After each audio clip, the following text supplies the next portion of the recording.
let us welcome our panel members to discuss about theme of emerging technologies and related technical education. Let us welcome Dr. K. Tyagaraja, CEO of KSR Education Institution, Dr.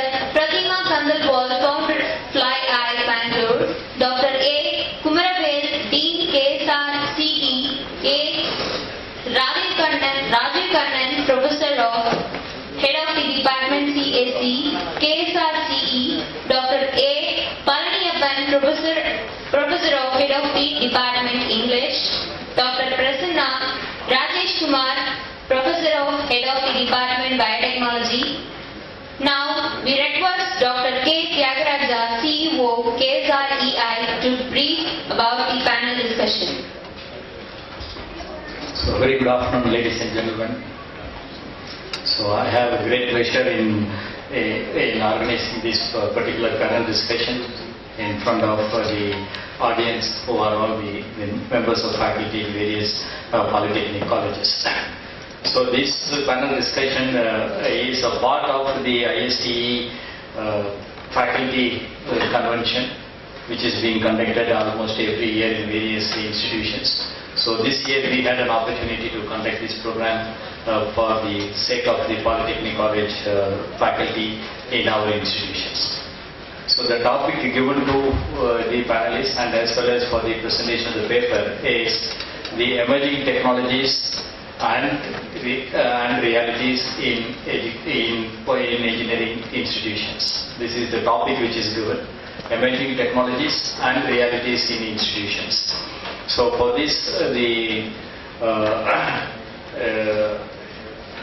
panel members have already come. So I invite Madam Pratima Kandalwala to conduct this panel. Please come on with that.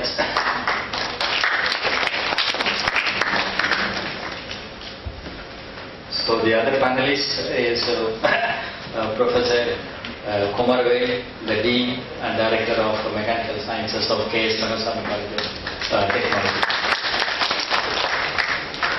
I also invite Dr. Rajiv Kannan, Professor and Head of the Department of Computer Science in KSRPC.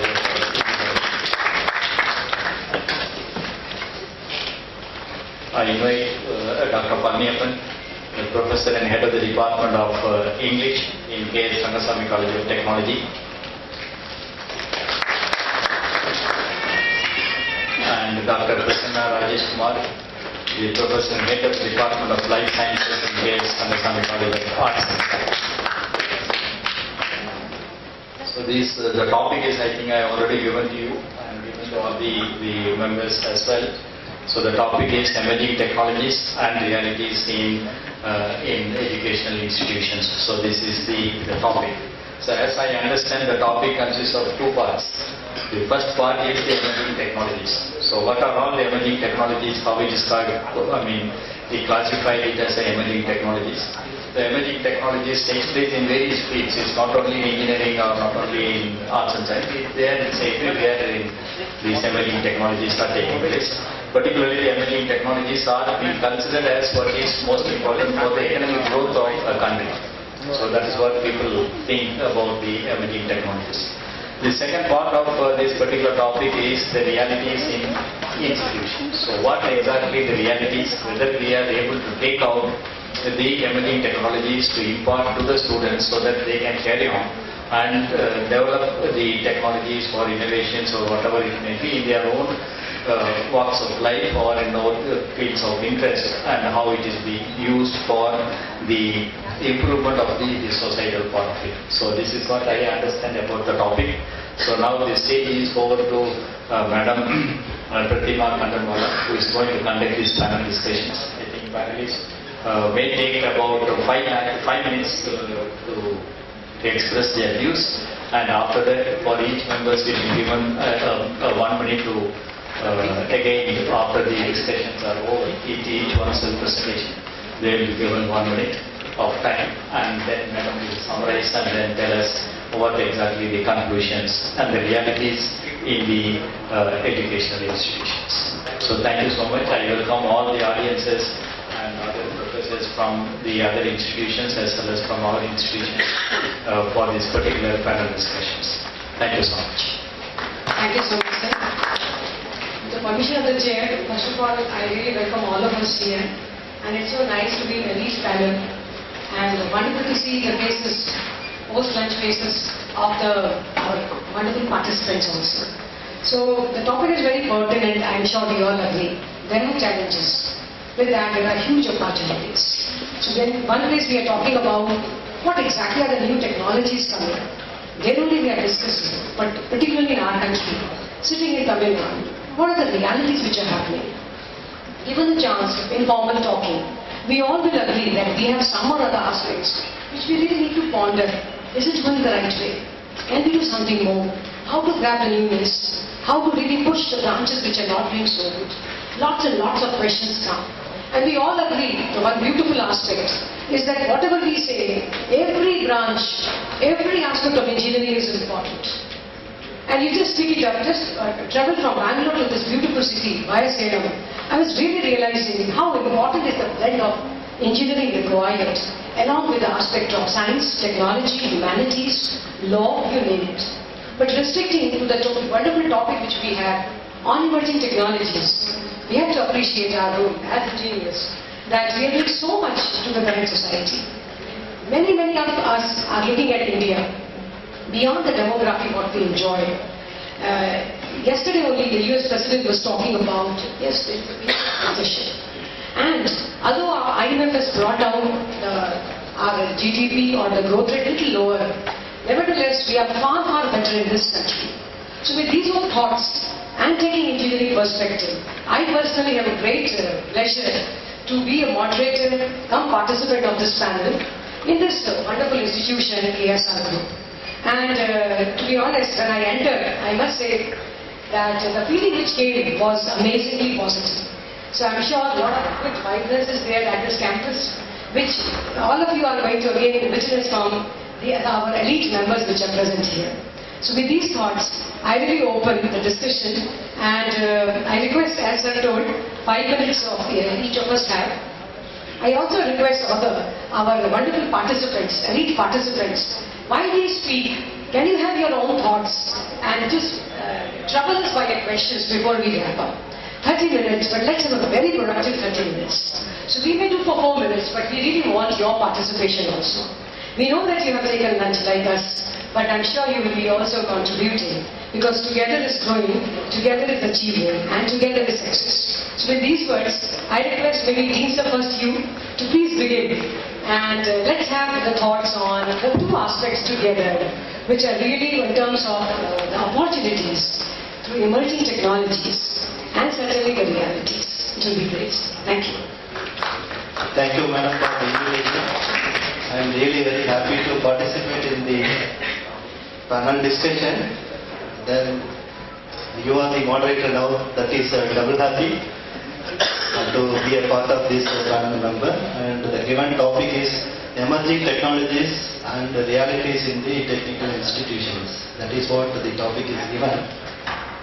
And look at it, the topic emerging technologies. I have one doubt. Every field or every action is emerging technology now.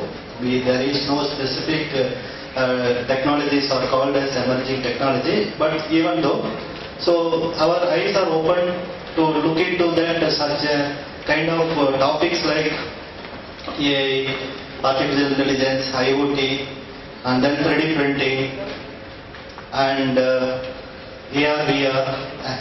There are so many topics are called as the emerging technologies, and also then we have to introduce those courses into the technical institutions to train the students on the emerging technologies.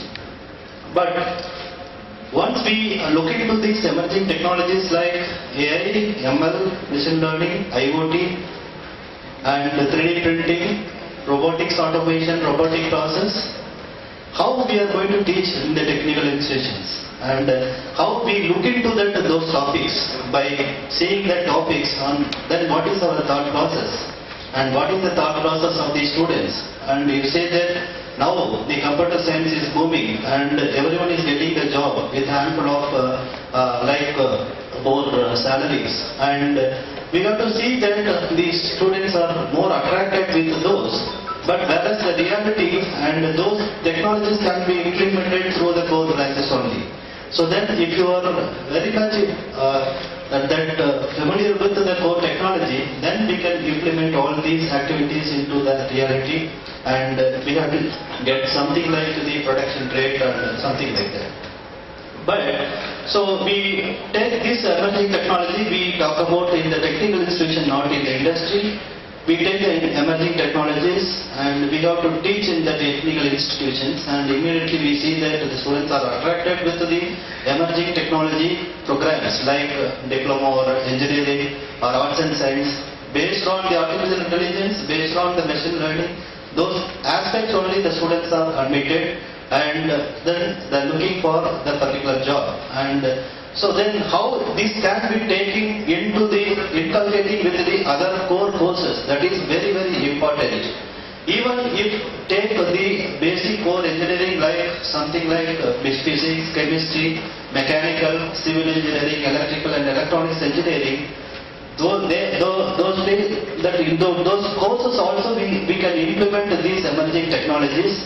And once the students are looking into the programs like to be admitted in the programs like the core engineering, so then they have to implement learn the interdisciplinary courses and implement in the core technologies. That is what we have to look into that. That is what the people are introduced as the emerging technology. But sometimes this is deviating from the implementation path, and only we have to learn the artificial intelligence, then we have to get the job. It is not like that. How these artificial intelligence or machine learning or IoTs, we have to integrate with the core engineering and come up with the new technologies. That is very important. That part is we have to concentrate on that. The second portion is, so we have introduced the emerging technology, and the students are coming for taking forward for the admitting into the emerging technologies. And the implementation part, the second part is the reality, and the reality is what we have to do, that we have to teach the students. As a teacher, we have to act as a facilitator, not like a teacher, because nowadays the students are not listening more than 5 to 10 minutes. Only the 10 minutes teaching is more effective than teaching something like an hour and 2 hours, 3 hours like that. It is not like that. Only we have to facilitate and clarify the doubts in the classroom and take forward to the next level, like emerging technology. Then the other part is, when we have to implement, then sometimes you are fixed or bonded with the curriculum and syllabus framed by the university, affiliated universities and something like that. And there are some institutions that have the freedom to set the curriculum and syllabus as an autonomous institutions, but then it is not like the autonomous institutions alone can have the flexibility to change the curriculum and the syllabus and implementing the emerging technologies on the day-to-day basis. It is not like that, and the affiliated institutions also has to come forward beyond the syllabus, like what they already framed as the curriculum and the syllabus. Then you have to come out beyond the limit, and we have to teach the emerging technologies, and also then we have to make an assessment on the emerging technologies and what the day-to-day life we are facing, the changes happened in the reality, that is the ground level. So this is next level, then we have to implement as a projects, okay, and we have to allow the students to take a courses from one branch to the other branches. That also we have certain limitations in running the institutions and having the common timetable or choosing the courses, because we have fixed curriculum and fixed courses to be taken by the students, but that has to be limited, that has to be something like we have to give the flexibility to choose the courses from other branches also, to have something like interdisciplinary courses. Then only the emerging technology courses will come into the core engineering courses. That has to be ensured that the emerging technologies, it is implemented across the all programs. That also we have to concentrate on this, and so that the reality we have to do something like that. Implementation part alone we have to take as a technical institutions, and then we have to motivate the students like doing the project work on the emerging technology, and so that we have to ensure that. So if we do all those activities in the single platform, so that we can able to implement the emerging technologies into the all field, and also the society also will get benefited, and the industry also will get benefited. So I think with this I close my views on the emerging technologies. What are the realities? What could be taken into the reality platform, so that we have to take it to that. Thank you very much for giving this opportunity. Thank you so much, sir. In fact, you were quite comprehensive in sharing all the things together. Really nice. So, if you heard, sir, one point came very explicitly: inter and multidisciplinary. Perhaps we request, as we wrap up, not now obviously, some of you to give some thoughts how you feel under any particular view. We can go multidisciplinary. This I leave open to the audience, the rich audience as it is. And while sir, you were speaking, I was trying to see, and we could resonate with some places. That's why kindly do share the views. Because the beautiful question is how. What is very easy to talk? And you mentioned a many points. So they are very pertinent, and we will write some answers from you also. Thank you so much for this point of time. Thank you. Thank you, ma'am. So moving ahead, to my left hand side if I go, I don't see both the sides, which is okay. So I like to answer you that same point aspect. Although these have been mentioned, what you think is in terms of emerging technologies coming from core engineering? How you feel is really going ahead, and what is the perspective of society, particularly students and certainly related fields? So because there are the realities later. Please throw some light on the title with your approach. Thank you. Thank you, ma'am, for giving this opportunity. I also thank Dr. K. Kumar sir for giving a wonderful feed for me to proceed. So thank you, sir, for that wonderful thing, because the testing, the litmus test of emerging technology, we can see in the COVID season. Because only technology gave a hand to the educational field. When everybody was inside in the four walls, and we have to communicate to the others. So we can feel that emerging technology came into our help. It may be any platform, but we certainly feel that it was emerging technology that was get rid of the disruption in education. Many institutions was not prepared, and a few institutions was already prepared. So I am very lucky enough and fortunate enough to say that I was working in an institution where we are prepared for that. So we were using technology even before that, and we could find the plugins, everything in the Moodle, where we have a blue button. When doesn't have Google Meet, or we are not aware about the Teams, everything, we were using blue button technology, where we could communicate in a platform where we can have touch with the students. I still remember a few students in Kerala were quarantined, and still they were using, we could face them and we could converse with them, and that's one testimony to say that we could proceed with the emerging technologies. Already the term itself says that we have emerging technologies. So we can feel that it is a positive attitude that we are already emerging ourselves. And we can't say that one particular state or one particular country is advanced, but we are more gifted to have that. And one more thing I want to stress or emphasize here is that there was a lot of room for edutech companies. When many companies came, they were infiltrating into the education, and they were multinational companies, they were doing the edutech education. And students who were idle, even the members of faculty who were idle, they were continuing updating the knowledge in the courses, Coursera, Udemy, and such edutech platforms. And several institutions were having conferences and webinars where we couldn't connect ourselves physically, we could connect them virtually. So I can say my own experience as a faculty of English, where I couldn't even bring them, those guys across the world to come to KSR campus for having a webinar for 5 days or 6 days. But I could, it was possible for me to bring virtually around 18 members across the globe without any linkage between me prior to that. So we are part of that LinkedIn platform, LinkedIn Connect, I sent for 60 people and shortlisted for 20, and they were giving opinion consent for 10 without any price or fee or any honorary. They were able to come and they were interacting with the students, the local community, and we could live with the spirit of learning. So that was one thing I can say, because this was adapted by many of the institutions. Many teaching community were doing this, apart from other corporate people. And in that season alone, I was able to attend around 58 webinars in a span of 6 months. So a lot of inputs were there. And one more thing is that, as Sir said, multidisciplinary. Being from English department, people may look down upon me that are you technology efficient? So I can say I am efficient because I have an interest and passion of learning.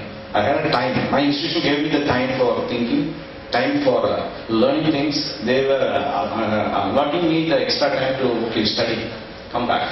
So I mastered Python in NPTEL. I mastered the database management system. I went for one step further. When Sir was with me also, he knows that I am a man of many subjects. I went. And the latest one was design thinking and innovation by design. So it was really very house-inspiring, because the teachers, instructors in online, where we can be connected with people with knowledge. We can connect with them at any time. We have a lot of resources in online, so it was very helpful. So I can definitely say that emerging technologies always have the positive things, and we have to thank all the people, all the persons in the diverse background. It may be teachers, or it may be administrators, it may be bureaucrats, it may be politicians. We could see that all of them played an important role in molding us, in delivering to the emerging technologies as far as technical education is concerned. Thank you for giving me this opportunity, ma'am. Thank you. I think I must add that when I was listening to you, you mentioned being from humanities, English, how beautifully you have now soaked yourself in technology, being at the right campus. And another beautiful thing is that these technologies are really now reaching every part. So I think we have students community also. So kindly see the beauty, live example of merging and going interdisciplinary is here. Humanities, particularly English with technology. So really kudos to you, sir. Really. I myself say, when he said the master one word, I really heard. So this is what the young community, particularly young teachers and students. The time is never better now for learning. There was a time when we teachers felt that we have learned and I know what my subject. And you have an example that you never say that learning is enough. We have ventured into new subjects. Beautiful reality was your answer. Thank you so much. Thank you. Exactly. Implementation.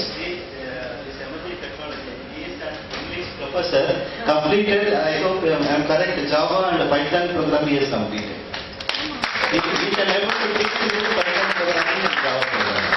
Computerized teachers have a competition. Very nice, very nice. Thank you so much.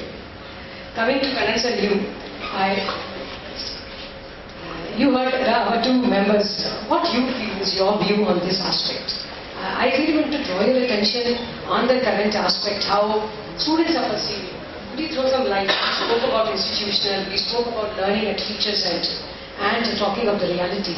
How you feel in this aspect of emerging technology? What students should take away? Because there's a drift of only one kind of two kinds of degree program today. But we understand and say maybe there will be lack of balance as a reality eventually. So how you foresee that? As Professor and that, what are your inputs? Could you please throw some light? Thank you. Good evening, all. I thank all of you for this given opportunity. As our Validictory sir said, before Corona, we don't know about either Zoom or anything, websites or anything it may be. Even our kids are knowing very well about how to use the mobile frequently. Even we don't know all the aspects being in the mobile. But our kids are using very better by comparing ourselves. So, emerging trends are nothing but each and every moment we are gradually increasing and improving our knowledge based on the inputs given by the society as well as the parents. If the parents are not allowing the mobile to the kids cannot able to use the mobile. Even at any time the kids are using the mobiles.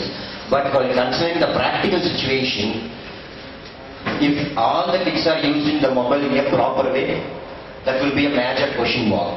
Even our engineering students or polytechnic students are using mobile phones inside the campus or the buses or anything it may be. Whether or we want to think whether all are using a right way or the wrong way. So the technologies are coming, but even the kids or the students are clearly don't know about what's the difference between one and another. For example, what's the difference between the machine learning and artificial intelligence? Our students are don't know clearly about that. Even they don't know the practical applications of using that is the artificial intelligence or machine learning or anything it may be. Even what's the difference between virtual reality and augmented reality? They don't know a single word about that. But they are in need of asking n number of jobs and n number of potentials we want to give. That is the faculty have to give those things to the students. Those things will be finalized, that is whether the students are having knowledge or not will be finalized only by the company, not by the faculty. Because the society as well as the parents are pushing and pulling the students only based on the money. So they are not considering whether the input level of the students is high or not. Whether my kid or his children or her child is having that much potential to do either engineering or polytechnic or anything it may be. But based on the pushing from the society, they want to be the top of the technological tower. That's a very practical problem behind our society. While considering the Western countries, they are not pulling or pushing the students. Even in the USA, after 16 years, the parents are not giving any food or shelter to their young ones. But while considering the India, up to age 25 or 30, the parents are forcing and pulling. They want to push their own ideas to the students, even if they forgive to do in their schooling or the college level. So, based on the students' level only, the colleges are working. If the input level of the students is high, we can able to implement all emerging technologies, anything it may be. The students can able to grasp those things and they can able to implement with the help of the practical knowledge. Even when I ask any human being, what's the difference between an engineer and a professional, even the engineering students don't know. But their one and only aim is they want to get a job in a multinational company or they want to go for some higher studies in the Western countries. These are all the practical problems currently facing in our India. So, whatever the emerging technologies we are giving, that should fulfill the need of the first student, second parents, then society. If it is good to all, then our society will grow a lot. Apart from that, based on this only, the college is also inverse, that is directly proportional in order to develop the new things. Thank you for giving the opportunity. Thank you. Thank you, Dr. Thank you so much. I think you brought out the harsh realities so candidly. That's true. Sometimes there is a magnetic force coming from society for what is certain kinds of job. So, if you permit to just continue what you just mentioned, there's a beautiful word which is mapping. There's another word which is psychometric analysis. So, there are the time today. We have, again, it's out of emerging technologies, AI-enabled test methods. As the child enters, in front of the parents, the test is done, and at least there is some kind of prediction modeling which tells that this child's interest and the capacities, more than interest, are in these areas. So a lot of mismanagement can be handled. It has just started in our country also. I'll not say just. It used to happen for the final year students for the right kind of placement. But now the good news is that it is happening for the very first year also. What more? All thanks to MEP, it has come to school level now. I'm coming from a city where we do it from 10th onwards. Because till 10th our syllabus as of now is same. Another few years that also will change.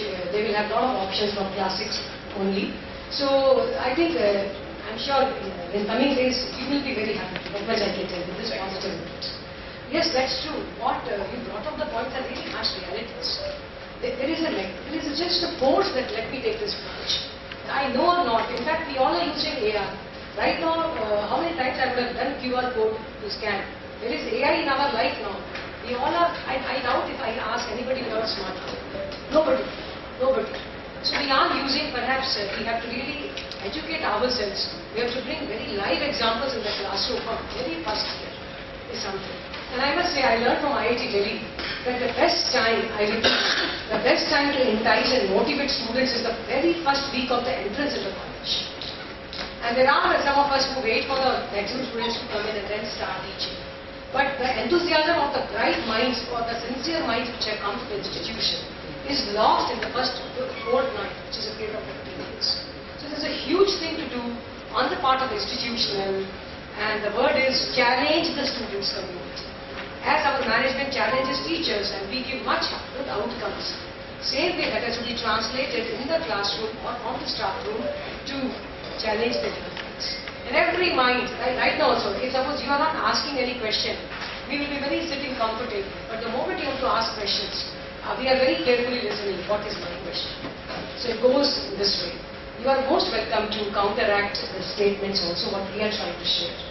With these words, I come to the Professor of Biotechnology, and I'm glad that I have also been teaching the subject. So perhaps we will have a resonation also here. What you feel from the life sciences area, in engineering or beyond, how it is played, how it is being placed. And again, we come from an area where there's a lot of technological intervention. Never then today we have imaging facilities so high that there are many computer science professors sitting in medical colleges. That's the day today. It wasn't so earlier. So let's hear from you that how you see that these are there and what realities do we face. Please. Good evening, Honorable President here, and thank you for the opportunity. I basically belong to the life science department, and I would like to address a few things what I face. See, technology is ruling today like anything. Today's technology has become absolute tomorrow. So, the technology what we have, initially before 20 years while I was doing my PG, we used to take DNA, we used to prepare all the reagents. Now, gone are those days. Now, there is a software where the DNA can be created, we can add some solution, there is a simulation model is there, it cuts, it runs the DNA, within 1 hour of time we can do everything. At the same time, we used to run PCR for 4 hours, then running the cell for another 2 hours, it takes full day. But it is very simple, select the primer, select the DNA, you run the PCR, you will get the results. Whether this primer will do everything or not, it can be done very easily. Now the students in biotechnology are also very much interested to go to a project of bioinformatics, where performing a practical of isolating a DNA from a bacteria. Even a bacteria is not visible to your eyes. You are supposed to take the DNA, and that has to be run. It takes whole day. But if it is in a bioinformatics, they can do everything very easily. The technological advancement is more. At the same time, we also have a drug designing other thing. If you want it tested, we are also having a program. That is a simulation method is there. We can give, we can test. No need to go for any clinical trials. Right? It gives exact data what it gives. The technology is like anything. So, the technology is given a plenty of way for us. But are we correctly using all those things? That matters here. Right? First and foremost, I would like to address the issues of the teachers. There are plenty of teachers that they where they will be going for a conventional teaching method. So they are not ready to uptake the changes what is coming exactly. And all the teachers before 2020 are like that. Now they have moved because the COVID situation has forced them to switch over towards a situation where we are now. So before 2020, no one is ready to go for a webinar or anything like this. But after 2020, all the classes has gone like this. Now it becomes so simple. Entering a mark in a file, calculating, assignment submission, everything goes on like this. So my first and foremost thing is, teachers should be up to date and they are ready to take the changes what is happening. And there are plenty of learning methodologies that are available. Not only the technology aided method, even today, once we are doing our schoolings and other things, colleges, we rely upon library. Now students are not going to library. With the touch of a button, they will get every information. So I would like to say it is only the information. It is not the knowledge. The knowledge can only be given by the teachers. So they will refer everything what is given in the internet, go through, and they have to discuss all those things with the teachers. And they used to get all those matters. So teachers should be up to date and they should go for a different method, not only chalk and dark method, they have to go for blended learning. they have to go for a flipped classrooms. Like there are plenty of things that the new technical jargons are available. So try to adapt all those things. Our objective is very clear. You have to help the student community to go to the next level. That is the only thing. So this is one thing. Then in the student point of view, after COVID and before COVID, there was entire shift was there. After COVID, students are not ready to write a single page because everything was copied. Even while I was evaluating my paper, there was a small question like media, discuss about the media. Media means it is a media that is present in the microbiology, how to grow the microorganism in a particular media. That is liquid media or something. So the student has written, media means newspaper media, social media, Facebook and everything. He has copied for 2 or 3 pages. You do not know what is that. Right? This happens. So the technology is available. They are writing online tests. At least they would have searched in a proper way. In such a way they might have written. They are not up to the level. So they are misusing the technology what they have. Apart from this, the syllabus content what we have and all those things should meet out the skill gaps. The students what they are studying here will be having a set of syllabus which was framed by a set of peer teams. And they have to understand that what is the skill gap they have. Once the students goes for employability, immediately they cannot, at the first day itself they cannot start working. So there was a gap, the syllabus cannot give all those things. For that, I request to have an internship or mini project or project or content beyond syllabus which is very mandatory for making that particular student for employment opportunity. Even there are courses in engineering or all the colleges, courses will be categorized depending upon the employment. This year trend is more out of computer science, IT and other things. This is all because of the employability. So my suggestions are very few. Teachers, students are all put together as to work towards go to the next level. Thank you. Thank you. Thank you so much. Before I really request our elite team members to summarize for 1 minute, I now really invite our audience to please ask some questions to us. And as you scratch your mind on the questions, I would like to say something, what Sir mentioned, how beautifully the teachers to go to next lead and the students to join hands. Perhaps if we go to the NEP document, I think Tamil Nadu also has already started working on that. And we have 2035, by that year we have to complete the implementation. So another 13 years, this is the first time we are in the liquid or the fluid stage of implementation of a policy. There are a lot of challenges. It's a highly ambitious policy. What we just mentioned, really today technology has been integrated. Hybrid is a new word. We can't say COVID Mugitu I not anymore. So for example, conferences like these, they're being recorded. Perhaps many of them are being also live streamed on YouTube. Because today we can't say our audience is only 200, 300. Now it comes in the way, over the period of time it is being captured. And that's the beauty today, that we are growing together. Equally important, what you really mentioned, is students can't just simply sit like that. Let my teacher do everything. Not at all, not at all. You are equal participants of learning process. And if I am not wrong, learning is learner's responsibility. Where teachers, we are also doing MOOCs. We are going for massive open online courses. You just heard how Sir went from English to IT subjects for enhancing his own skills. So we are also learning, or we have become co-learners with you students. That's what is being told. So it's more of the teamwork required rather than only expectations from the teaching community. That's one thing. And therein, parents as not as a stakeholder, but as a very prime partners, they have to come beyond paying the fees. Whereas it will take some time in India, you also mentioned on that, but it has to come. There is no more chance that we can just park our hands there.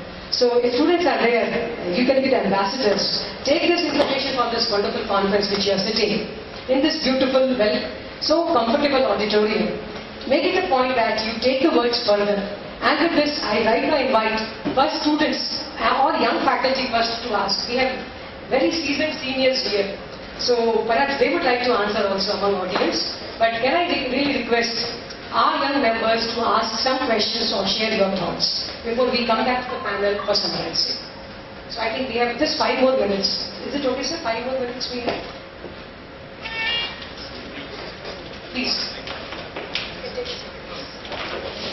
Please come with the questions, please. And this is little as active participation. So kindly come. Ask us some questions. Trouble us. Yeah, please.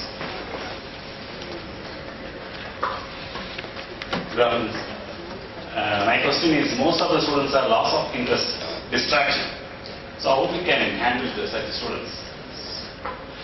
Will our team member like to answer? Or?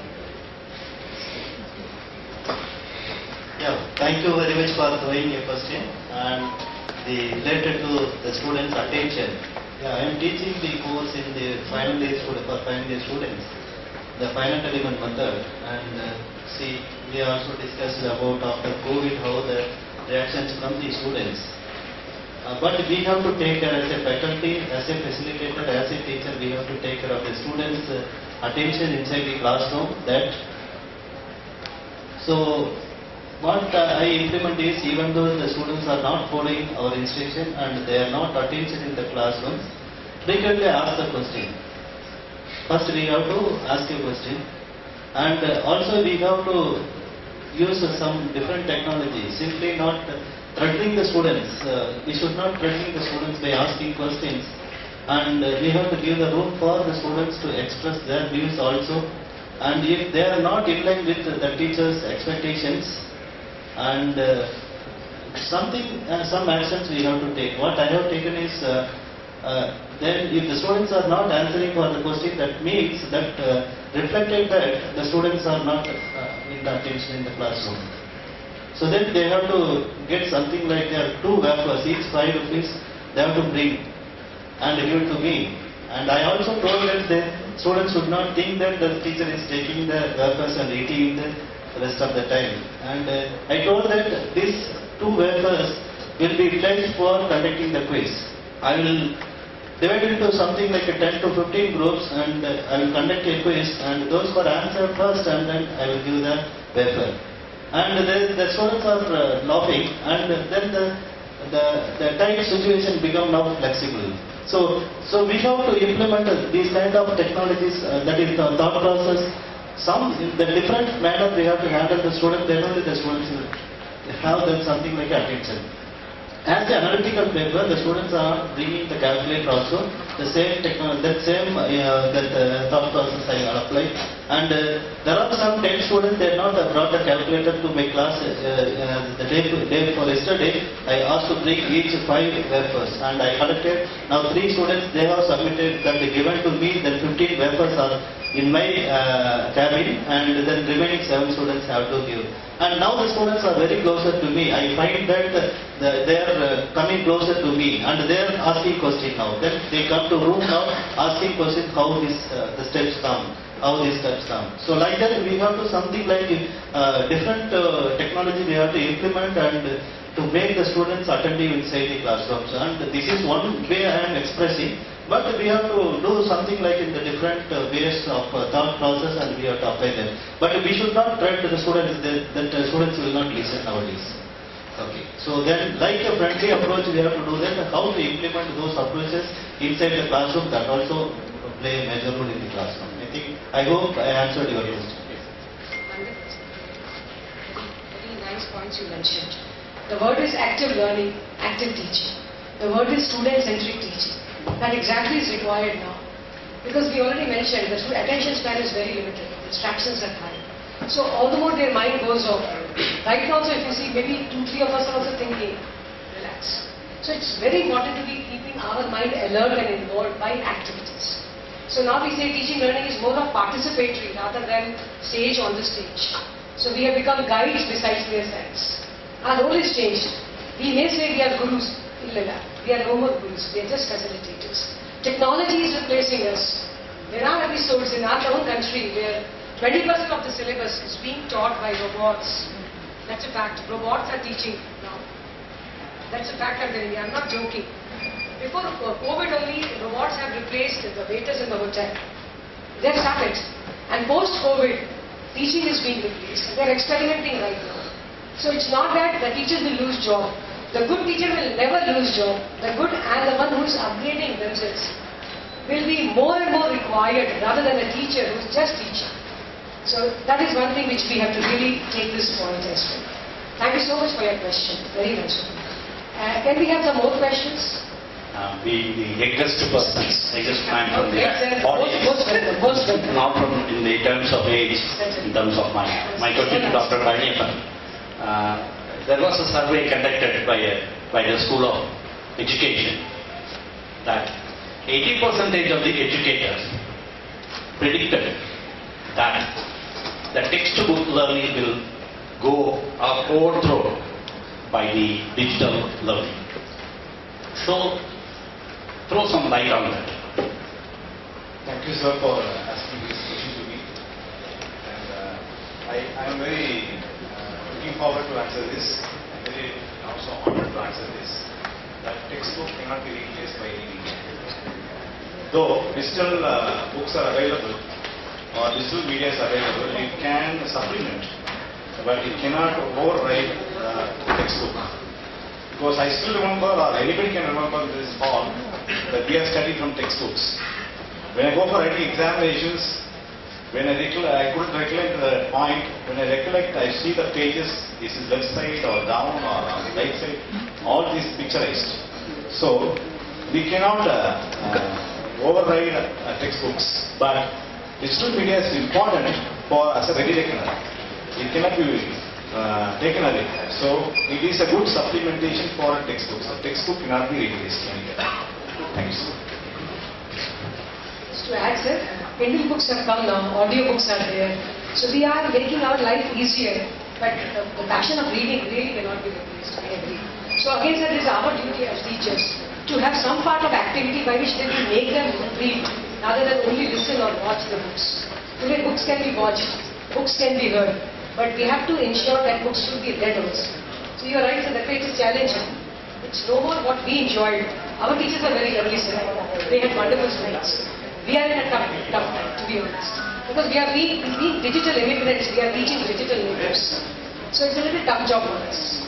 That's why we really wish students are more participatory in the process of learning. It will be, there are wonderful universities which are now example to this.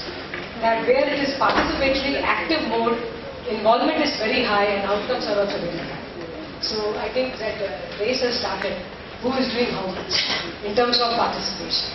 Thank you so much, sir, for asking this question. Can we have some more questions? Do we have some? Sir, please, sir. Sir, please. Thank you. As rightly pointed out, content beyond the syllabus, internship and all.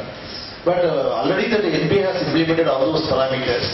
But most of the institutions not at all going for NBA. So because the teachers might be, we have a workload, big workload, they are looking for quality aspects. So how we can compromise on how we can manage the management and all. So people are not going for it. So if everybody is going for NBA accreditation, definitely quality will come, sir.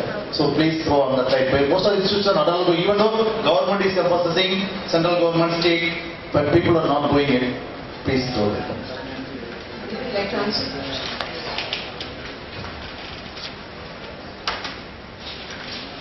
While considering the engineering discipline, all the faculty are interested to go for the MBA. Even though we are having the quality and the quantity is very good, we want to fulfill the needs of the faculty as well as the students. Those things are 100% financed by the MBA. Even our faculty members are not hesitating to work beyond the working hours or content beyond the syllabus, anything it may be. We are going to support the students in all aspects, even though we are maintaining the quality apart from the MBA. Yes, sir? I'm asking in general, sir. Actually, you can take a survey of NBA, how many of them have been gone and how many of them rated. So all the parameters, if you take it in the lighter sense, but you are doing as a good teacher, quality teacher, your institution is quality institution, that are all sir. Yeah. But I am talking about this majority, sorry is asked about, so we have to go on the line to groom the students according to the stage, sorry has pointed out. So in that angle, I am throwing this kind of questions, sir. But it is as mandatory, we make it as mandatory, so naturally things will go in the right path. That is I am asking from the learned professors, like you, sir. That's all. Sir, apart from MBA, again we are moving to the NAC or anything it may be. all not to maintain the quality, we are moving apart from the NBA. Yes, sir. Sir, just in addition to that, Professor, I would like to add some more points also. And so some earlier days, some 10 years back, then the institutions goes for the MBA accreditation process. Then those institutions interested, they will go for the accreditation process, and AICTE mandated that minimum 60% of the program has to be accredited by NBA, then only eligible for the benefits, all benefits, maybe a funding from the AICTE or other benefits also. I hope there are merging of the organizations right now. I don't know when it will happen, but there is a talk from the academicians says that so NBA accreditation for the individual program, NAC accreditation for the organization, institution grade. And the AICTE and other academicians also thinking that there is an implementation, minimum 60% of the course programs has to be accredited by NBA, then only then the EOA will be, extension of approval will be released. Already it is in the mandate form only. Still the institutions are not going for the NBA because of some many reasons, and also that now they are planning to go for the NBA accreditation process. And the benefits still then the faculty and the management also then be aware of that. So what is the benefit of going for the NBA accreditation process? Then it will happen very fast, and all the institutions will go for the NBA accreditation process. So because if there is the NBA accreditation is not there for the particular program, our students are not eligible to work in the other abroad countries. I think recently many of the students are returned back to India. Our students are returned back to India from Dubai and other places. If the case not extended. And this information should reach to all the communities, the faculty fraternity and also that the students fraternity should know all those awareness about the NBA accreditation process. I think the institutions will move on to getting the accreditation process. I think now the institutions are realizing that every institution is going for the NBA accreditation process. I hope within 2 to 3 years, I think they will go for the NBA accreditation process.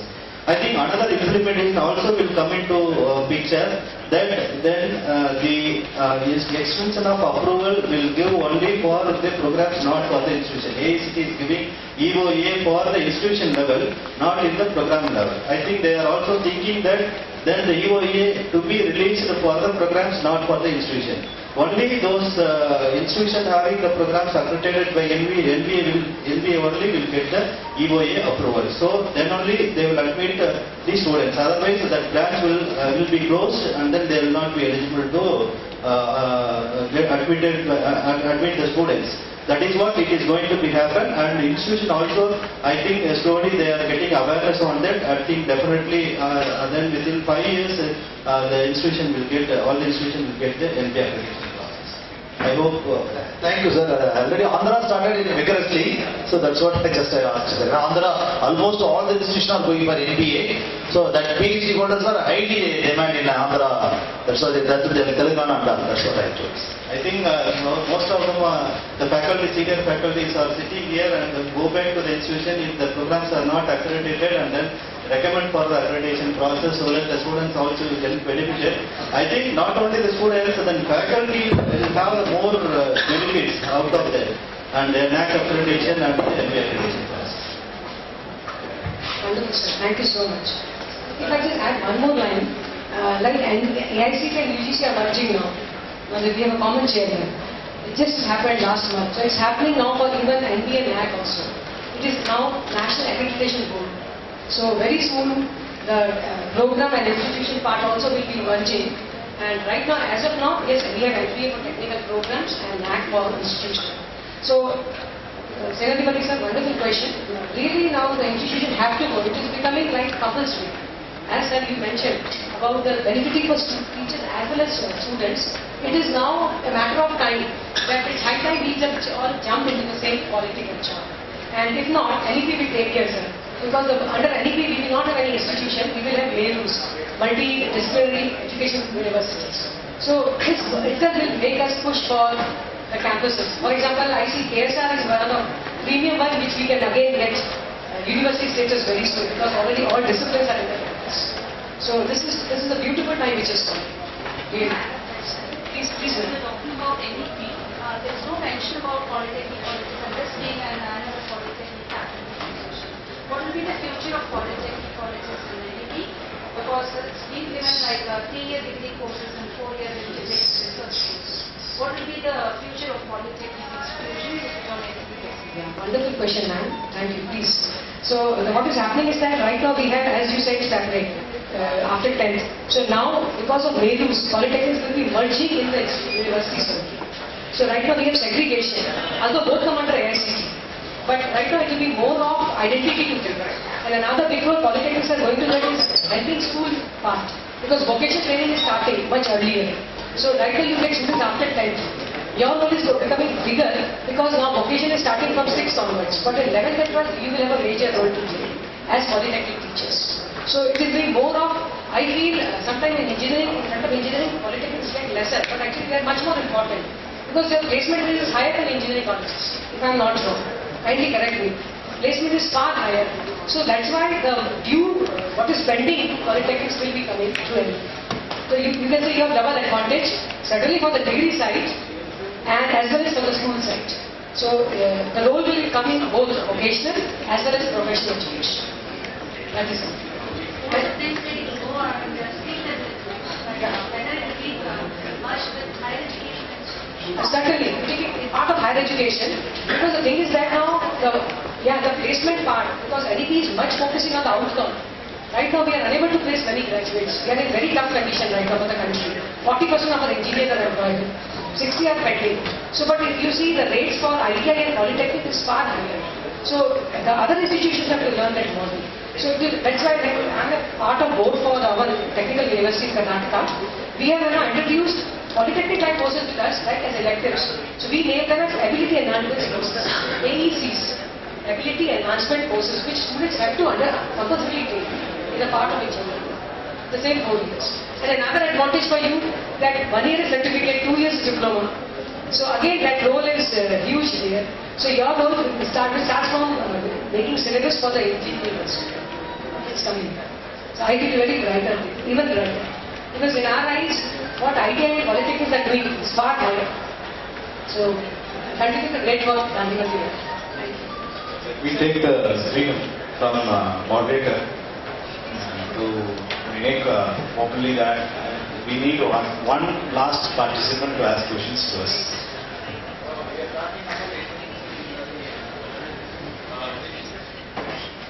You see the issue of Nobel Prize. It is hard to say that research was done in India is great. I'm not saying that it's the benchmark, but in India is all there in so where we are lacking in terms So the 75, yeah. Western countries. Wonderful. Actually, we became independent from English, but we never became independent from their thought processes, what they did. So 75 years we have really produced the students who are just made for the mass production. We have never produced innovators in our classrooms. Our patenting abilities, our invention and our innovation index is very low. Very low. And we try to claim that so much, some of us do also. So there's a very big rat race going on innovation. And that's why innovation, startup, entrepreneurship has not taken a huge role in the last few years. So we have missed the bus, you're absolutely right. We have not produced any Nobel laureates. Even sir, that is still higher. Our institution not even in first 200 ranking at global index. We come in first 300. Our IAC comes in first 300. And there also we are very happy. So it's a little sad part. But now, I think not now, because what has happened, the way world is going, especially because of trade and commerce, there is very clear segregation. Now even because of China, even US is in little tight in the belts. The world's strongest economy is in little trouble. So this current decade will bring huge changes. 2030 you see what changes are coming. That's why this new so-called education policy came. It's nothing new. But first time Indians who are in foreign have contributed. say Manju Bhargava, the very famous mathematician which India has produced working for US. So we claim, oh, Indian origin, but we have to feel even sad. Our manpower are working for other nations. Till until that which we get, we will not much improve. So we have to do a lot, sir, actually. So we are doing research, undoubtedly. But did you know the latest part now, UGC also saying we cannot make papers compulsory for PhD. Why? Rampantly we are producing papers under polytechnic. We have not done a good job, but we have produced the papers because it's compulsory for me to get a doctorate. And doctorate is compulsory for my career. So even if I don't want as a teacher, I have valued the point. It's even difficult because we have compartments. We don't talk much to each other. So it's so great, like such conventions which are here that we all are together. That's why this is so beautiful. Again, congratulations to the organizers really. So this is huge to do. I think I may not be over ambitious in saying that 2035 the deadline for NEP will have many changes which has to be history. Not because of any ministry or prime minister, that is certainly the factor, but because of the nation's condition in globe. That is one thing, Ashas. So thanks for asking this question. And thank you so for inviting one more question. Before we wrap up, 60 seconds for all of us. Can we have the inputs in terms of our summary? 60 seconds. I'll start with the other way around.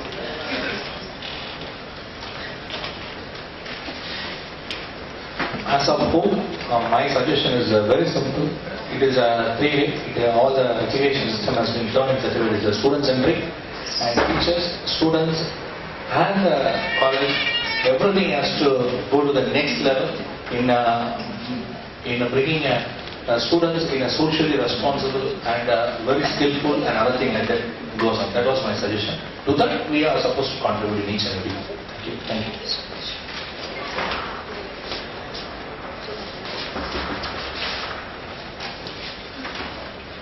Well, considering the students, if the students is having faith on the teachers, they can able to respond in all aspects. If the faculty is saying just to jump into the well, if they are having faith on the faculty, if the faculty is on the right way, the students can able to jump in a open well. So all the things will be finalized only based on the input given by the faculty to the students. That we will initiate from the motivation, then direction, then development. At the end, we want to fulfill the needs. This is my aim. Thank you for giving the opportunity.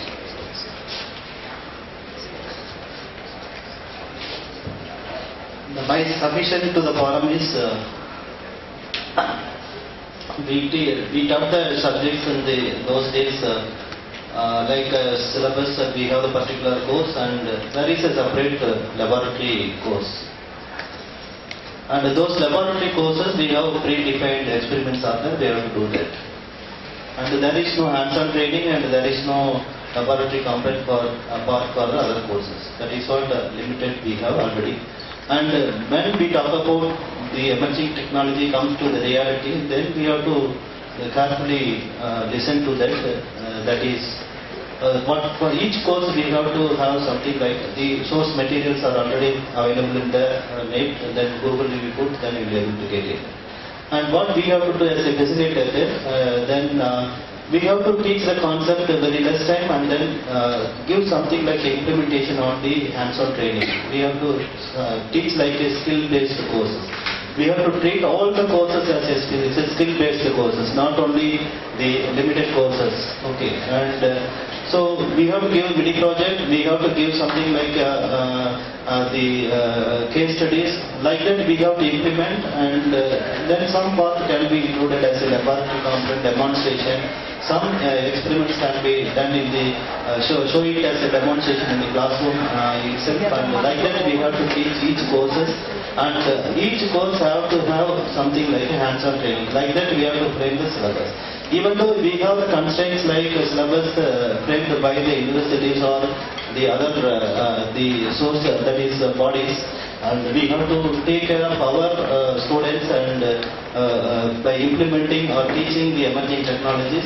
And the other way is the students can be deputed to the internship, and we ensure that every time the student going for the industry is in the similar industry, same industry, maybe something like this summer vacation, some India Siemens is going, then next summer vacation also we have to send the students to the India Siemens. So that first time they will listen the process, and the second time when they go, then they will pick up the problems. And the third time they can go there, meet the persons, those who are in the industry, the right persons, and get some of the problems and implement as a final year project work. And they have to do the project work, the problem identified from the industry. Like that, the internship or industrial visits or other mode of visiting to the industry has to be implemented as a final year project work or the mini projects related to the particular courses. So like that, if we are able to implement, then rightly we can implement all these emerging technologies into our curriculum and syllabus, and it is really implemented in the teaching learning process, and we have to use the right assessment techniques to assess the students. Then only we can able to know that whether the students are learned or not. Then if the students are not learning, and then there is no point of introducing the emerging technologies, and totally it is failed on. Okay, so then we have to ensure that the right assessment techniques has to be implemented. Then we have to assess the students, and then we have to ensure that the emerging technology implemented into the ground level. So this we are able to do that as a teacher. Definitely this emerging technology can be implemented, and we can see that it is really implemented in the ground level. Okay, with this I thank this forum to give an opportunity to pass to the part of this panel. Thank you very much. May I assure you that we take 30 seconds and we give a sort of completion there. So emerging technologies are there, and we as a teachers and part of students, we have to embrace technology. So once we embrace technology, then you can put the technology on the emerging trend. So this is what I want to say in a brief words. Thank you for the opportunity. Wonderful. Thank you so much, sir. I have to really thank the wonderful panel which we had, and more than that, I have to thank the organizers for giving us the opportunity to be part of here with a wonderful audience here. And in particularly, thanks to Validictory sir for introducing me to this wonderful place, KSR institutions. Wonderful. And to wrap up the panel, I think if I join everything what we discussed in the last 40 minutes, the one word which comes is 21st century teaching and learning skills, be it in emerging technologies. So through critical thinking, collaboration, communication, problem solving, thinking out of the box, or lifelong learning, all is stitched.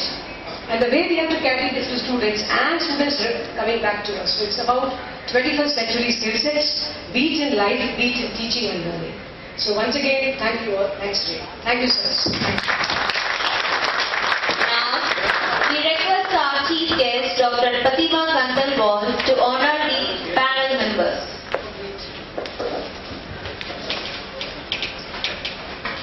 Dr. A. Kumaravel, Dean, KSRPC.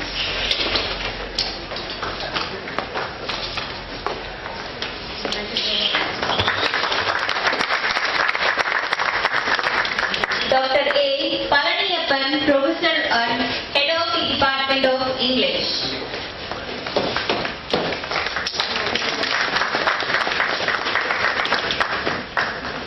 A. Rajiv Kannan, Professor and Head of the Department of CSE.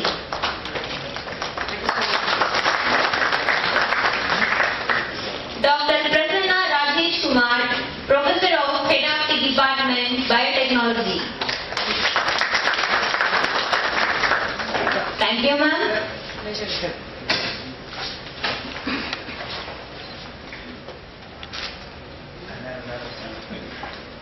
Would like to join me in my exploration of life. Good evening to one and all present here.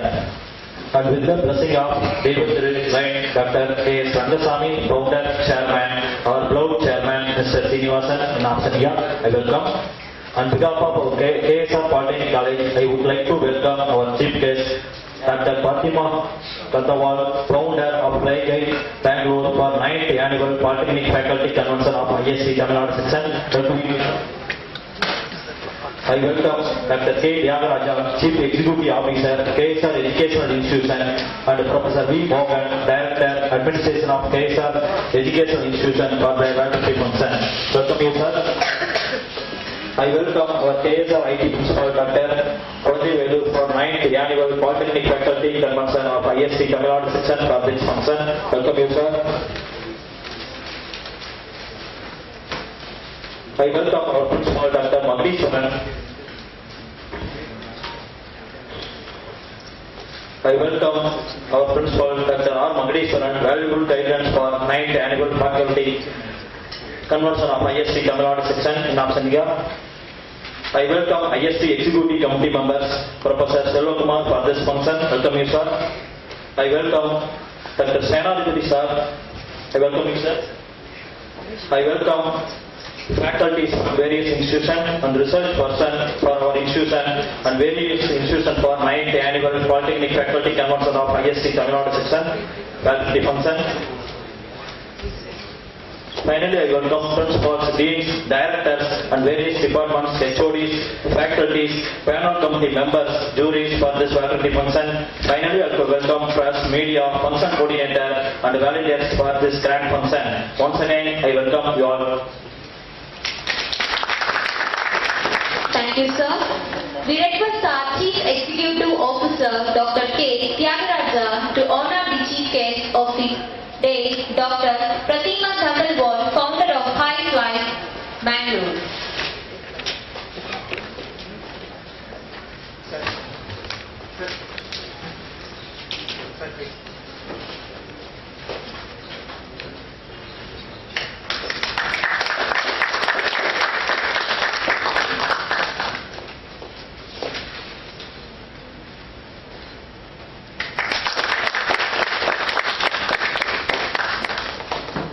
Thank you, sir. We wish to call upon our Chief Executive Officer, Dr. K. Tyagaraja, KSR Education Institution, to deliver the presentation address. A very pleasant good evening to all of you present here. With the blessings of our founder chairman and Dr. K.S. Rangasamy, MJF, and our respected Vice Chairman, Srivas Srinivasi, the distinguished chief guest for today's valedictory function of the 9th Annual Polytechnic Faculty Convention of IST, Dr. Pratima Thakalwal, founder of Flight I, Bangalore, the respected principal of KSRIT, Dr. Velu, and the respected Director of Administration of KSR Education Institutions, Professor Mohan, and our distinguished alumni and IST Executive Committee member, Mr. Selvakumar, and our distinguished alumni also, and Professor Senadipati, who has brought the chief guest for today's function from Sonakal, and our respected Vice Principal of KSR Polytechnic College, and the faculty from other polytechnic colleges, my dear students, ladies and gentlemen, members from press and media. And it's a pleasure to be here in the valedictory function of the 9th Annual Polytechnic Faculty Convention of IST. So IST regularly conducts this particular program both for the engineering colleges separately and also for the polytechnic colleges separately, and students also separately. So this time KSR Polytechnic College has given an opportunity to conduct this program at our institution, for which I am really thankful for the executive committee members of IST and also IST Tamil Nadu section and also IST New Delhi for giving us the opportunity. And today's program is, I think, morning I told that it is one day is not enough to conduct a full faculty development program or faculty convention under the banner of IST. It requires at least minimum of 2 days, so we can have some more panel discussions, some more paper presentations and other kinds of the activities. So I throw open to the executive committee members to see that this faculty convention is being conducted for the 2 days. The last bit I would like to mention the thing, I could not present you all the paper presentations, only 1 or 2 paper presentations I went, and it was very nice. The faculty members have come with good preparations, and then presenting the papers for the audiences. So it was good, the communication was very good. Normally people say that polytechnic teachers do not have a good communication and therefore the students are not able to speak well. And for today's paper presentation, it was really very good, the presentation. And the panel discussions is one of the more interesting part of it. And with all the people, with so many faculty members, the panelists have to be the appreciated. Right? So they did very well, brought out the technologies and the knowledge, and then the points which they brought out is very, very fantastic. And the madam has moderated equally well, and then we got some kind of takeaway from this panel, the discussions. So my point here is that in order to skill our students, we the teachers need to be reskilled. So we need to find a reskilling workshop, and we have to keep part of those workshops, and we have to get reskilled. And technology is not only for the good of the society, but technology is also disrupting the lives of many people. This is the day technology is also good, but it's also disruptive. Technologies are also available in the world, and therefore we have to be very careful and to do that. The challenges before the members of faculty is that the adopting all the emerging technologies, and also make the students also to adopt the emerging technologies. So therefore, the pandemic has proved that we have to change ourselves, the teaching, the methodologies. So necessarily, faculty have to change your methodology and see that you are reskilled. So that is why this kinds of convention becomes so open some of these points, and therefore that we have to get a reskill and see that the teaching learning process is one of the most important parts.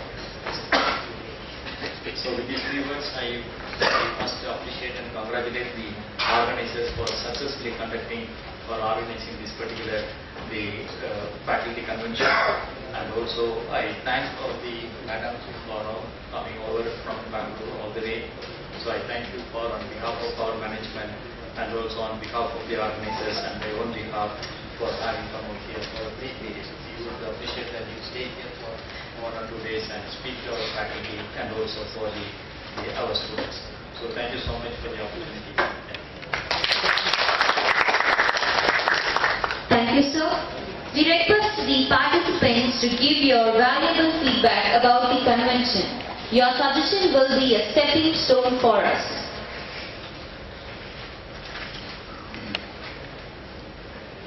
Any two members?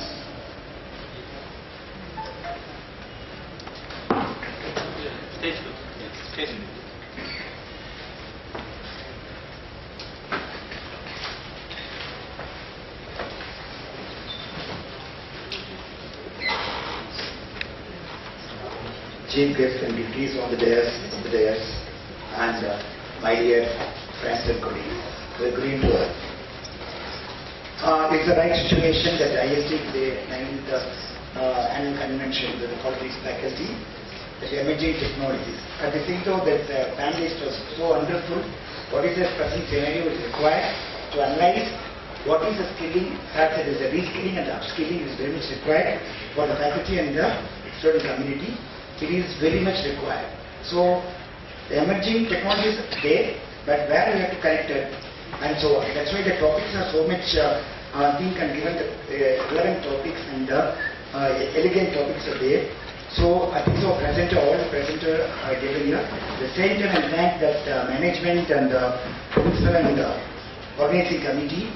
So they have arranged wonderful arrangements and the presentation techniques, resources and the follow-ups, everything so wonderful. And presenter, I'm so comfortable and I have a good chance to us to present more papers from the institution. Thanks a lot. I am from Validictory Polytechnic College. Thank you so much. Thank you. Thank you, sir.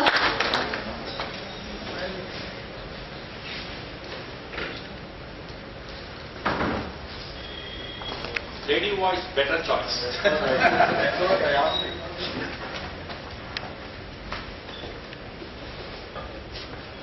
Good evening, dignitaries on the dais and off the dais, many dear senior faculty members and colleagues, friends. ladies and gentlemen. I am Murugesan, representing Assistant Polytechnic College, Kumarakonda. Actually, I am a non-technical. That means I basically am a textile engineer. But after coming to this convention, I have learned a lot through this paper presentation. So it's very well organized. The topic were given in organized manner. They divided into 3 tracks, and everything went fine. And the hospitality, of course, we are visiting this institution for the past 1.5 decades, and it keep on improving. So I really thank this management and all the coordinators for making this happen here to our campus. Thank you, sir. I think this annual convention served its purpose, I would say. So, and the jury members are awesome. They really gave all the technical suggestions, ways and means to improve the research work. So that's a good takeaway from this conference. Thank you. Thank you, sir.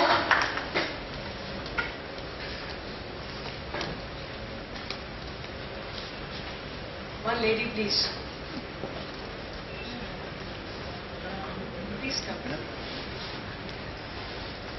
She's not. Yeah, right.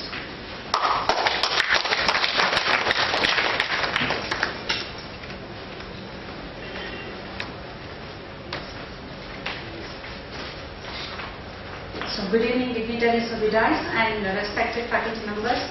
And this is Dr. Ganapati, Faculty Finnish Department from Tyagaraja Polytechnic. Since our Vice Principal gave the feedback, I thought some other lady faculty can utilize this opportunity. But still, I thank everyone for giving this opportunity. And this convention was arranged in a very meticulous manner, well structured, and the presentation was all wonderful. And I thank the management of KSR Polytechnic College and the institutions for this wonderful thing. And I learned a lot from this convention to say, because I came with a single idea. Now I go back with a lot of emerging technologies. Being humanities background faculty, I have gained a lot of knowledge. And thanks for this wonderful opportunity. Thank you. Thank you, ma'am.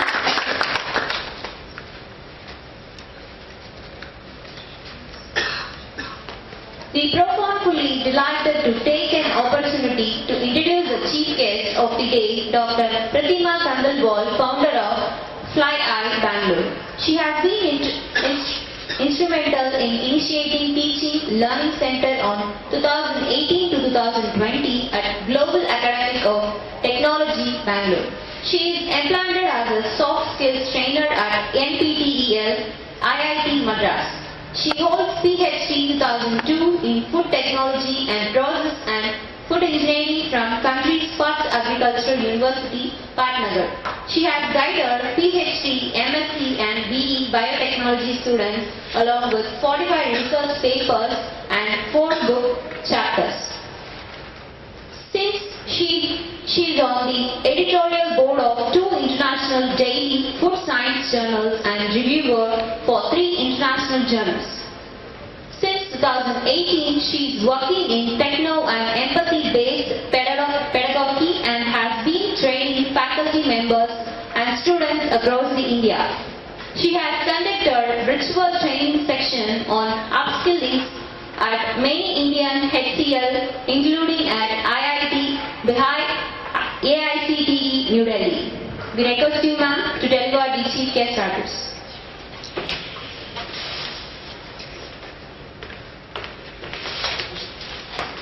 Thank you, young lady. Good evening to everyone. Tyagaraja sir, Mohan sir, Janapati sir, and all the members, elite members on the dais, particularly the audience, the participants of this wonderful 9th Annual Polytechnic Faculty Convention. I'm sure after listening and a bit contributing, especially the 3 members which I heard in terms of feedback, I feel elated to stand here, not as capacity of a chief guest, but as a capacity of a participant of this convention. How important is the faculty convention? Because we, the transformers, can really take these changes at our own classrooms. The most dynamic part of any institution are the classrooms and the laboratories. So with this, I really request all of you, many of us told about going multidisciplinary, taking the problems, pushing as solutions, and bringing in what is required at the country level. Absolutely. Each polytechnic, each engineering, overall engineering degree, it's very important for us to be the change makers. And change making happens from institutions. Then it comes to the industry. So let's talk about conventions like this, bridging the gap of industry and academia, upskilling teachers, and certainly empowering the students for making the right moves, which will make them transformative, which will make them useful, which will make them very proud of what they are doing for education. With these words, let's pump energies in ourselves as we walk out the rooms of this beautiful institution and take this matter from this institution as the outcome of our work. So I just heard that yes, as Gandhimati ma'am mentioned, that I came as with one thought and I'm taking so many. That exactly is the body language perhaps which is required for all of us. So with these words, I have an immense gratitude for the hosting institution to having invited me here and hosting this wonderful convention. I'm sure the press and media, both electronic as well as print, will take this innings much ahead and our inputs come in as the feedback. A small thing, let's have more of us participating. Some of you who have not spoken in terms of feedback, really you can appreciate the host and give some suggestions also, perhaps on the mail or on the other media which you want. So with this, let's stay together, let's move together for a brighter day tomorrow, which is certainly being envisaged at the country also. So congratulations to the organizers, certainly kudos to the management and everyone who has been part of the team which I am seeing with the bright faces here. Thank you so much. Vanakkam, namaste once again. Thank you, ma'am. We received 84 papers from various institutions. We thank all faculties from various institutions for eagerly participated in 9th Annual Polytechnic Faculty Convention of ISTE Tamil Nadu section. We request you, ma'am, Dr. Pratima Kandalwal, to honor the winners. 1. Dr. V.R. Del Murugan and G. Rajagopal, CACR Polytechnic College.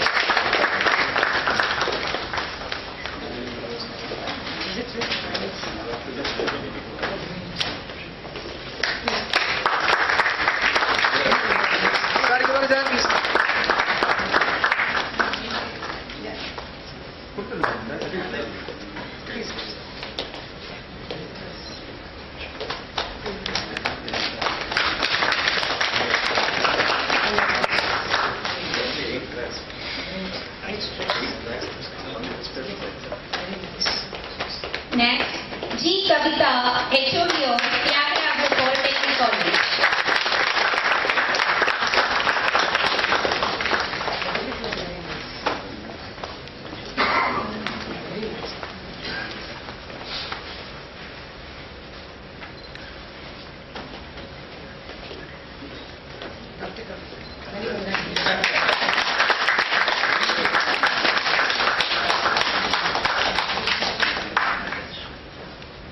And track 2, Balamurugan CM, lecturer of Sri Ranganatha Institute of Polytechnic College.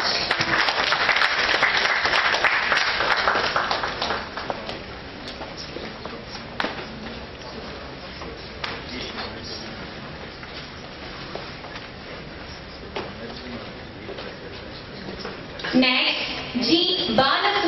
Balasivarama Subramaniam, HOD of Tyagaraja Polytechnic College.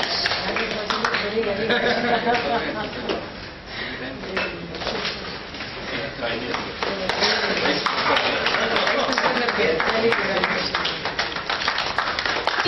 Sheila, lecturer of Tyagaraja Polytechnic College.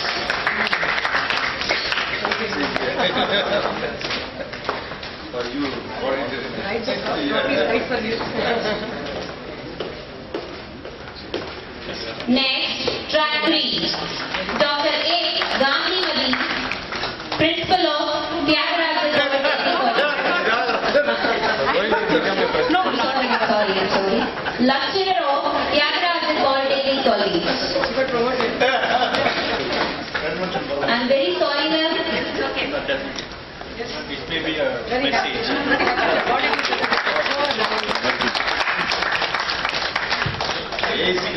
Next, C. Kannan, lecturer of Sri Ranganathan Institute of Polytechnic College.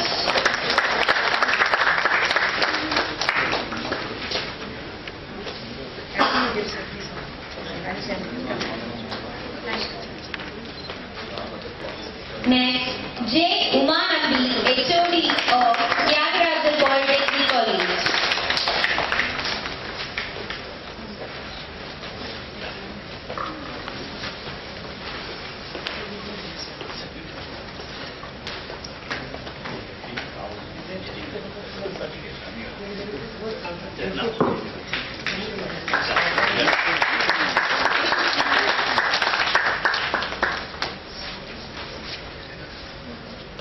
Next, I proudly announce the special awards. We request Dr. Pratima Kandalwa to distribute the special awards. The prestigious award goes to Tyagaraja Polytechnic College, Salem. May I request all the staff members from Tyagaraja Polytechnic College to receive the special awards. I think we should take help from sir. Jagadish sir wants to please. You see the awards. Please join, quick. Madam, I'm agree with the bill.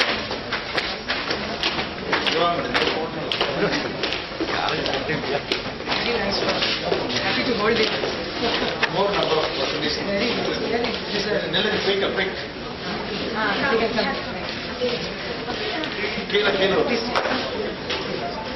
Ganadipati sir, you want to hold your company? Yes. Very good.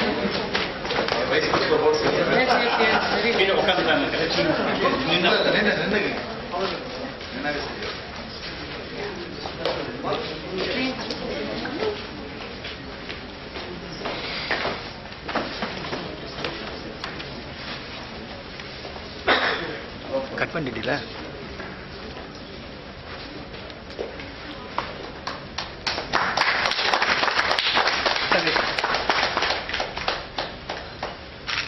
Thank you. Many congratulations for all of them. Really very nice. Thank you, ma'am. Next, participation from various institutions receive their participation certificate from the registration committee. We request Mr. V. Satish Kumar, ISE Faculty Advisor, Department of Mechanical Engineering, to deliver the vote of thanks.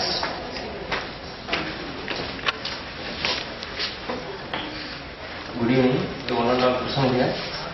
I feel honored and privileged to get the opportunity to propose the vote of thanks on this special occasion.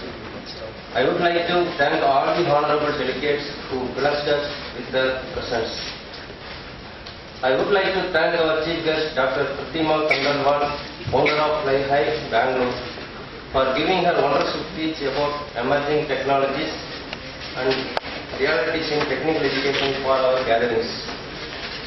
I would like to thank our Chief Executive Officer, Dr. K. Tyagaraja, KSR Education Institution, and Professor V. Mohan, Director Administration, KSR Education Institution, for giving the full support throughout this function.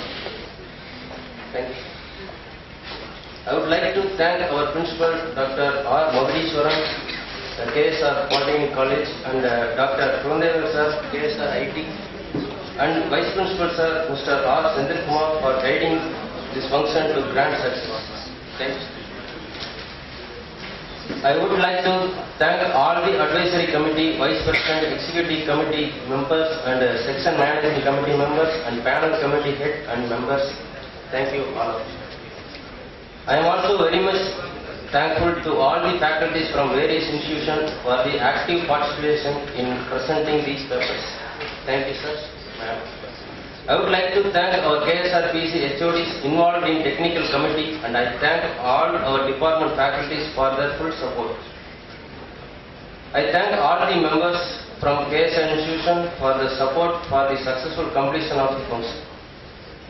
I thank all the press, social media, audio and video supporters for the entire function. Thank you. Once again, I thank everyone in the special occasion of 9th Annual Polytechnic Faculty Convention of IST Tamil Nadu section. Thank you all. Thank you. Thank you, sir. Now, national anthem.